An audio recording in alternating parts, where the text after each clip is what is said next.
बिस्मिल्लाहिर्रहमानिर्रहीम। ऑनलाइन मालूमात चैनल में खुशामदीद।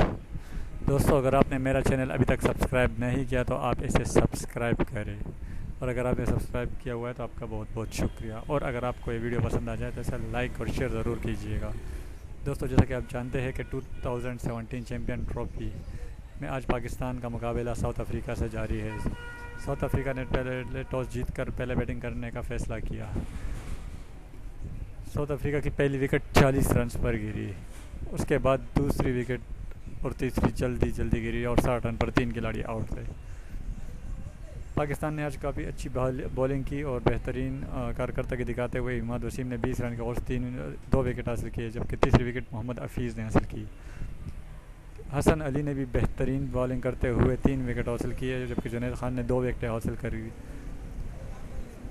मोहम्मद आमिर कोई विकेट न ले सके। साउथ अफ्रीका ने पहले बैटिंग करते हुए 219 रन बनाए और पाकिस्तान को जीतने के लिए 220 रन का टारगेट दे दिया है। टारगेट इतना बड़ा नहीं है, लेकिन पाकिस्तान की बैटिंग भी कभी कभार 220 का चेस करना भी भूल जाती है।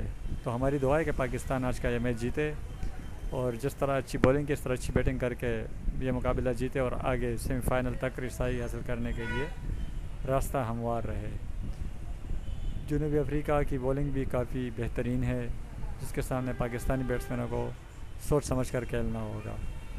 जैसा कि आप जानते हैं कि साउथ अफ्रीका का रिकॉर्ड बेहतर है पाकिस्तान के मुकाबले में, लेकिन क्रिकेट चूँकि किसी वक्त भी चेंज हो जाती है, तो हम यही चाहेंगे कि अगर पाकिस्तान ये मैच किसी भी तरह जीत जाए और आगे जाने के लिए रास्ता बनाए रखे। दोस्तों, अगर आपको ये वीडियो पसंद आई हो तो इस वीडियो को लाइक और शेयर ज़रूर कीजिएगा। चैनल को सब्सक्राइब करना मत भूलिएगा। बहुत बहुत